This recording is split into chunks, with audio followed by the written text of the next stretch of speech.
Hello to you there and welcome to yet another episode of Sport Views, a production of the Sport Company of Trinidad and Tobago in collaboration with TTT Limited. As we talk everything sport, I'm alongside a very qualified gentleman and we'll get into his qualifications in a short bit. His name is Mr. Kairon Serrette. He is the Head of Partnerships and Alliances at the Sport Company of Trinidad and Tobago. Kairon, thanks for sparing some time, my friend. I know you're a busy guy. Thanks for having me. Indeed. Before we get into the nitty-gritty of the discussion, I really want to get into a question that I want to get some information out of for myself, because talking off air, you told me that you are qualified in social sciences and environmental science and that sort of thing. So how come did you end up at the Sport Company doing management?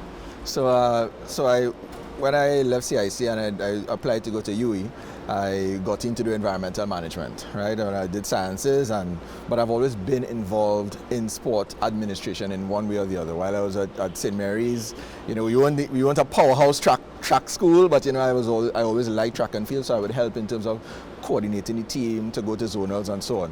When I got to UE, started doing the environmental, and the same thing, I kind of fell into sports again. I met in 2003, I believe it was, I met Dr. Margaret Otley, and she's a sports psychologist. And at that point in time, I was like, okay, I want to do sports psychology, because at that time, I was very keen on helping people realize their potential on the sporting field. So I was like, okay, sports psychology it is. So I did environmental management and then tried to do the rest of my courses in psychology. So I didn't quite get the double major. After that, I said, okay, this is my path. I switched from psychology more onto the business, so I started qualifying myself in like financial management and so on, then went abroad to the University of Massachusetts to do my master's in sport management, and then I did my MBA and then returned to Trinidad in 2010 to start contributing to the industry. So you're always involved in some sort of management of the sport, yeah. From the school level and even to now. And in what sense would you say is your management style as it pertains to handling all these staff members?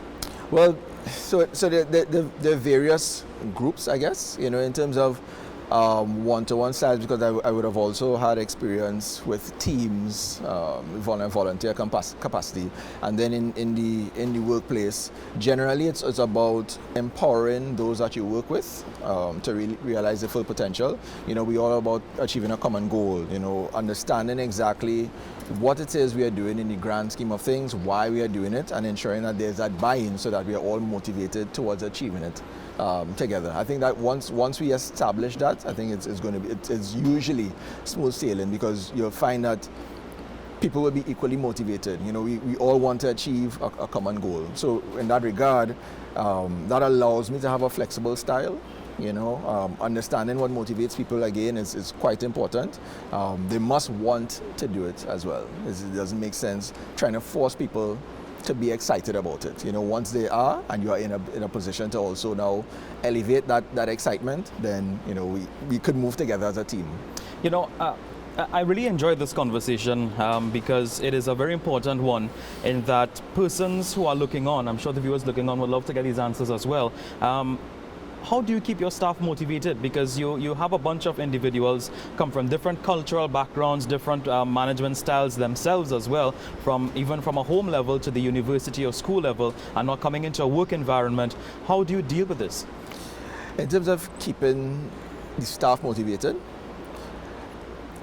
I would say it's constantly reminding them of what our purpose is, right? Who we are here. Yes, like the sport company is a state entity, but we are essentially public servants, and the public at large of Trinidad and Tobago, and also the sporting public. So we are here to serve them, and always remembering that in terms of this is what we are doing. We are here to make the overall situation better, so that sport could flourish, so that the NGBs, the national governing bodies of sport, so their activities could flourish, so that the athletes who they serve can flourish as well. So it's constantly reminding them of what our purpose is, what value we are trying to add in terms of the overall sporting landscape, and then what we're trying to establish. So in terms of the Sport Company of Trinidad and Tobago, we have a wide remit in terms of impact in the industry. We manage the facilities, we deal with the NGBs, we give assistance, we do projects, maintain facilities, we have our elite unit. So there's a wide range, but understanding that all of these things going to contribute to the overall industry, making it in such a way that it could be sustaining, making it in such a way that, you know, we could invite more finance into it and more people could get jobs and so on. So that is always, and also being honest that we're not there yet. It's going to take some time, but you know, there's a potential, and keeping focus on that and working towards it continuously. You are the head of partnerships and alliances, and when persons hear this accolade, they think, oh boy, this is a big thing. We have to make partnerships with the big oil companies and the big multinational industries. But would you also say that creating partnerships with your staff members, coming down to their level and understanding what affects them, is also of great importance? No, I mean, generally, I may not refer to that as partnerships, but I mean, you build relationships for sure. I mean, you definitely build relationships with your staff members and generally whoever you work with. If you want to use the jargon of the stakeholders, stakeholder management in a field like sport is critical, because we have a huge amount of stakeholders, ranging from, you mentioned, oil companies, ranging from sponsors and so on, to the grassroots, to the sporting entity, the community sporting organizations. So building relationships is key. That is something that I hold very dear. It is a key part of what we do, and if you don't establish good relationships either internally in the organization or externally, I mean, you're going to make things a lot more difficult. Let's chat a bit about your department, partnerships and alliances. It's a big heading, but also one that is also quite important, mainly because the potential for national development is certainly there with the advent of sport tourism and everything else coming to the frame. Tell us a bit about that. So the partnerships and alliances, yes, it is a relatively new department, but previously it was called business development. So I was previously the senior manager for business development, and the company saw the need to migrate to this title, because in a lot of the activities under business development, it would require collaborations with different entities for you to achieve whatever it is you're trying to achieve. Because, you know, while we are integrated in a system, our success is dependent on the activities of a lot of other different entities. So strategically, we saw the need for having an established department that is keen on establishing relationships with some of our key stakeholders, categorizing them, understanding what it is we want to achieve from these partnerships. It's not zero sum. It's not I want this from you and you're not getting anything in return, because we understand how it is we operate in terms of the give and take, and setting up the department so that we could now fully focus on that, in addition to the execution of our other activities, be it from a business development standpoint, from a project management standpoint, and so on, and then overall in terms of bringing together all of those other stakeholders to help us create a sport industry. And when you entered into this industry, or this head of sporting alliances and partnerships, you would have entered with some of your goals as well for your staff members to try to achieve. Have you achieved some of those goals just yet? Yeah, I would say so. In the short period of time, we would have identified certain stakeholders initially, right? And we, in the local context and even in regional context, we manage, or what's the word? We identify those partnerships by virtue of an MOU, yes, right? Yes. So we would have signed a few MOUs in the recent past. I'm not sure if you're aware. So with agencies like NAMDEFCO, we would have done one with University of the West Indies. We would have done one with the Caribbean Football Union. So we've started already identifying partners, establishing relationships with them, and then understanding what activities we would like to do within the context of that relationship. You know, all towards, again, bringing more value to the sporting industry. We have some that we have not been able to finalize as yet, but we continue to work together with the partners, and we are seeing the benefit, we are seeing the value, and it's something that we're going to continue pushing on, and hope that in a wider sense we could see what we could the see some kind of success is. happening in the very near future, which leads to my next question. What are the goals for the next fiscal year? What are the goals? So we not to jump, but I mean, one of the key activities that we are involved in right now is the certification of our national facilities as development centers. So that involves collaboration with the government in general, the local sporting organizations. So if you look at the aquatic center, for instance, it'll be ASAT. The tennis center, it'll be the tennis association, and then the cycling velodrome will be the Trinidad and Tobago Cycling Federation. So in terms of collaboration with all of these agencies, in addition to the international federations, understanding the requirements, understanding all the milestones and so on, and managing those projects towards completion. I mean, it's not going to be easy. I mean, there's a lot of different perspectives in terms of what obtains internationally, what we have to deal with here, finding the perfect model, hybrid model that will suit our environment, because it's not something that we could just take wholesale from international and say, okay, this is what we want to do here. There's going to be a lot of learning, a lot of teething, but I mean, generally we're all excited by it. So in terms of goals for the next year, it will be moving along those key projects to some further point of completion. There are some other things that we have in the pipeline. For instance, last year, well, we had COVID. So year before, we would have won the bid to host a regional masters aquatics tournament event. Sorry, it ideally was supposed to be held in 2022, but because of COVID, it's now been pushed back to 2024. And this event potentially could be the single largest sporting participation event ever held in Trinidad and Tobago. Could possibly have between 1,500 to 2,000 participants. Are you serious? So it's no. Just to make this clear, friends, this is not fans or officials. No, participants. Participants. Wow. So okay. So the potential for I know we've been talking a lot about sport tourism. This could be an exciting sport tourism event. It would involve a lot of the different partners from government, all the different agencies, but even the local Kuva community and so on. So we're excited about the potential of those sorts of things. So reinitiating the planning for that, because I guess it would have been, for want of a better word, delayed because of COVID. Moving along with the certification process, and then really putting a focus on establishing some other relationships that we have earmarked, and then bringing them to fruition.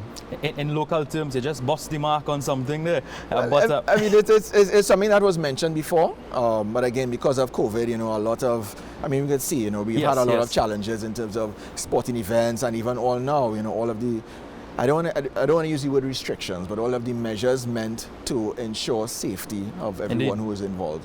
So now how are we understanding that in the context of what it is we are trying to achieve? It's not going to be easy, but we have to be focused on the end goal and the objective. So there's a certain amount of excitement even within the challenge. So that is what we need to stay focused on. It's going to be very exciting times for your department, because you have the Under-19 Cricket World Cup coming up in January, February.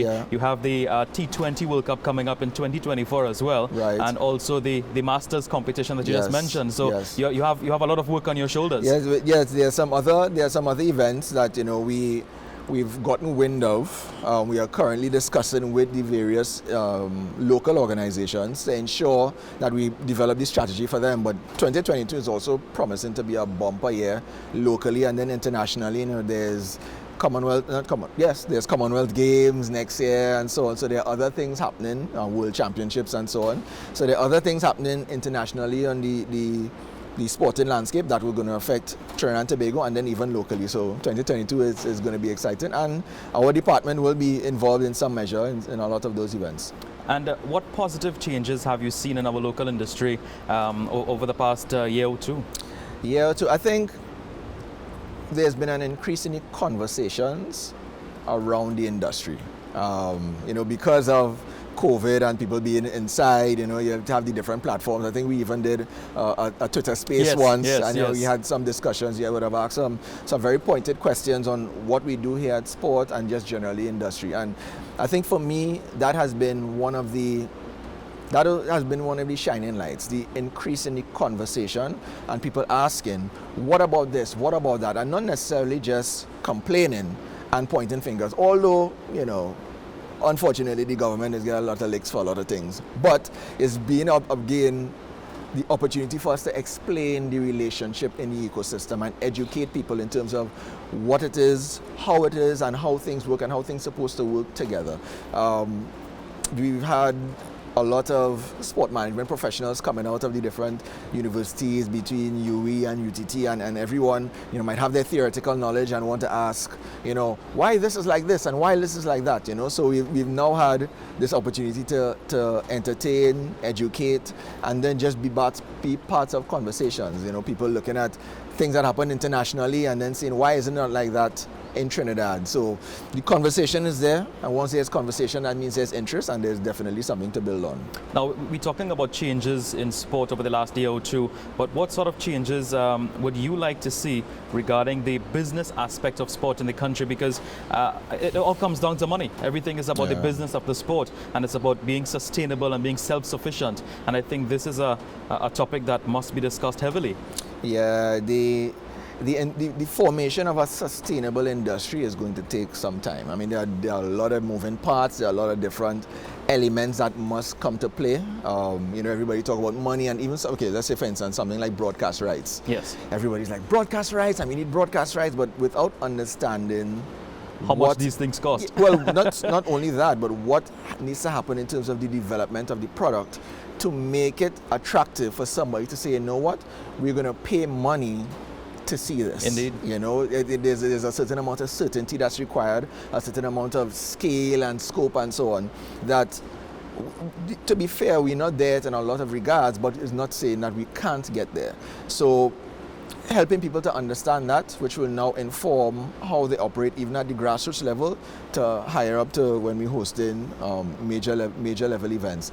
I think it's also going to be key for us to understand the consumers of sport. How do people consume sport? Like, what in the Trinidad psyche, how we describe a viewing sport consumer, understanding that, and not just sport company doing all the work or the Ministry of Sport, but even the national governing bodies of sport, to understand people who watch their sport, what drives them, what keeps them interested, and us now working collaboratively together as partners to get more people involved, so that we could create that industry, we could have that scale, and then go to sponsors and financial partners, because it doesn't always necessarily need to be sponsors, and say, listen, this is our scale. We have 100,000 active people who really care about what we're doing. Based on your product or your service, whether it be you're just looking at corporate social responsibility, or you actually have something to sell, this is who we have access to. Come and partner with us. Again, it's not that simple, but it's something that we understand the steps, and we are definitely working towards achieving it, because we have to get some measure of it. We can't depend on the government at infinitum. We must involve corporate Trinidad more. I mean, in terms of them becoming more involved, there has to be more conversation. I think they need to be welcome to it a little bit more, and understand the space a little bit more, and I believe, being positive, that once we continue to operate and view things in that way, we can bring corporate, we can invite more finance into the space, and then start experiencing the benefits that we want to see from creating a wider industry. You made a very important point in the consuming of sporting viewership. Mm-hmm. We have now moved as a society. You go to a family event, when things do return back to normal, even before COVID-19 came about, you would see everyone's on their phones instead of discussing with each other or even looking at the television screen. Do you think that Trinidad as a society, this may not be your purview, but do you think Trinidad as a society has now moved to consuming sport on their tablets or their smart devices rather than looking at a television screen? Yes, I'd say in terms of the sport consumption behaviors globally, I mean, there's a shift. I mean, if you read any of those magazines or journals and so on, everyone talks about how there's a shift in the way people consume sport, more from looking at the television screen to their mobile. So you'll find that internationally, people are moving or amending their strategy towards that. I mean, globally, there's a general concern, across all sports, that they are losing possible players of the sport to things like video games and so on. So again, amending your strategy towards that. In Trinidad, we are no different. We do have fairly good penetration as it relates to mobile and data and so on. People do consume sport on their mobiles. Should that be at least in the back of our mind when we are rolling out strategies? Of course, you know, in the department, we are looking at different technologies as it relates to over-the-top OTT, you know, transmission of sports, different things that, you know, you do streaming and then putting it on the different platforms, if it's either in your laptop or the TV or your phone. So we are currently and constantly looking at those technologies, looking at those trends, and then trying to get a sense of where Trinidad is in maturity-wise in terms of that and adopting it. If it is something that we put on the front burner, is something that we just understand what it is now and then wait for it to be introduced, or is it something that could be introduced now? But we are keeping our finger on the pulse. We are, you know, paying attention to some of the trends and, you know, trying our best as possible to see how best we could bring that knowledge to here and overall improve the industry. Is it something that when you're making your partnerships and alliances for the very near future, you would find companies now saying, hey, you're on television, that's fine, but television costs a lot of money, but we prefer to be online. Is it now something that when you're approaching, let's say, a production company to do, let's say, the Masters tournament in 2024, hey, we are going to be strictly online. Your product can be viewed to millions of people, not just in Trinidad, but around the world for a lesser of a price. Is it something that you are considering and you and your team are considering? Oh, no, for sure, for sure. So even when, as you remember earlier, we spoke about broadcast rights and so on, but understanding the whole the equation, right? Production costs X amount of dollars. You have, you know, the cameramen, you know, people on the mixing boards and so on who do the editing and so on. There are technologies now that you know is helping to reduce that overall cost. And again, we need to be aware of these things because at the end of the day, we want to provide more access or distribution for our sports, either at a community level or even at a national team level. So we are paying attention to those things. If it is that the production houses in Trinidad and Tobago, like TTT, you know, if you know they're willing to work with us in terms of providing strictly online solutions and so on, sure, you know, we'll definitely be interested in that. We have an understanding of what will be required in terms of the bandwidth and fibers and so on in the facilities. There will be an ICT requirement that we're willing to have that discussion on. But yes, clearly it is something we need to look at because at the end of the day, in this case, we want TTT to not have to spend too much money to be able to work with us, and then we want to be able to benefit mutually from any money that is to be earned by that partnership. We're chatting with Kairon Serrette, the head of partnerships and alliances at the Sportt Company of Trinidad and Tobago. We're talking everything sport on Sport Views. And Kairon, from your years working at Sports Company, you would have had some varying of experiences, all sorts of things. What advice would you give to someone who would like to get involved in the business of sport? I would say it's be prepared to stay the course, right? It is not as glamorous as sometimes it might appear to be. There is a lot of work you need to do by just understanding the space, right? Volunteer. I would always say volunteer, get involved with a national governing body to understand that sport. It doesn't have to only be the bigger ones, but just get involved to understand the people that are there, understand some of their challenges and what are some of the problems, or even what is preventing them from being innovative to have their challenges overcome, right? Between using that experience and then always looking at the opportunities, I mean, granted now, it's limited in terms of paying opportunities. You have Sport Company, you have TTOC, you have the Ministry of Sport, and so on. But again, that is now the beauty in the struggle, if you want to call it that, in terms of creating this industry, because you want to create more opportunities so that people could be gainfully employed. But it could only happen if we all work together to create a better overall industry. So I would say get involved. Come with your ideas and learn the people that are in your sphere to understand what motivates them, so that if you have these bright ideas to advance whatever concept it is, that you know exactly how to sell it, because there's a lot of sales to this marketing, however you want to deal with it. Use your talents to sell the ideas so that collectively we could all, you know, improve. So get involved, volunteer, networking is key, you know. Talk to people in the industry, stay in touch, because I mean the next thing too is once there are opportunities, they may say, you know, I remember so and so who was volunteering, so and so, you know, what about this? Come on, try this, and then it might turn into something that is paid, that you can now be gainfully employed and be a part of the industry. Would you say over the last few years, Trinidad and Tobago has lost some personnel to foreign countries, to let's say the US, Canada, even as far as Russia? Some persons have traveled there to be gainfully employed in sporting industries, unfortunately. I mean, I wouldn't. You would have lost. I wouldn't use that term. I think generally most of those individuals, because I knew a few of them, I think they generally still have the interest of Trinidad and Tobago at heart, and wherever they may have been, they may not have been in a position to really achieve their full potential. So they know they get in an environment that they are able to do that. But generally, I believe there's a desire to always help. So if it is that they go abroad and realize their potential, that could now even help us in a better way later on.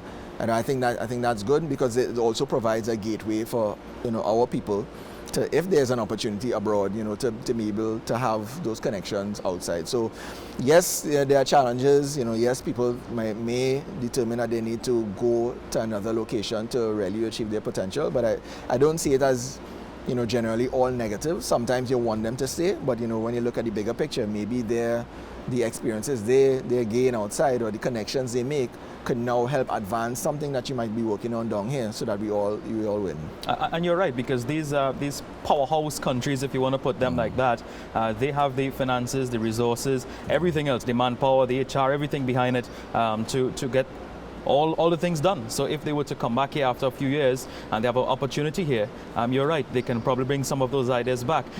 Speaking of opportunities, you were given the opportunity a couple of years back of being the head of partnerships and alliances. Tell us a little bit, we just have a few more minutes remaining, about that experience. We talk all about everything else, but I didn't hear from the man himself. In terms of your experiences involved at the Sportt Sportt company. I always tell people that I have enjoyed all my years at Sportt company. It's been the perfect place to me to be in a position to use all my competencies. I'm challenged every single day. I enjoy what I do. We've been a part of projects, sport tourism projects. In 2015, we did the Women's Premier League. It was basically a 2-month women's football tournament that people still talk about to this day, 6 years later.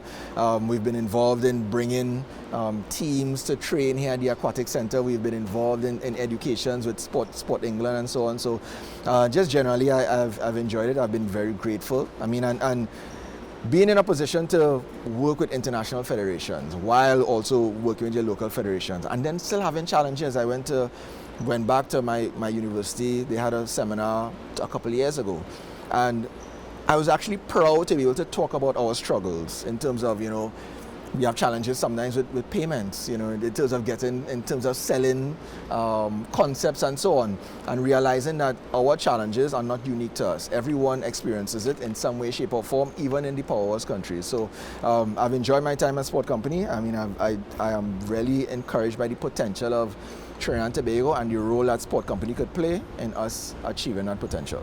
Kairon Serrette, Head of Partnerships and Alliances at the Sportt Company of Trinidad and Tobago. Thank you very much, my friend, for the discussions. I really did enjoy our conversations and telling us not just about your journey, but exactly how everything operates in your department, and of course offering some advice for the people to come in the years to come. Thanks a lot for joining us, man. Thank you. All right, friends, that's it for Sport Views. I want to thank you very much for joining us, and until next time, bye for now.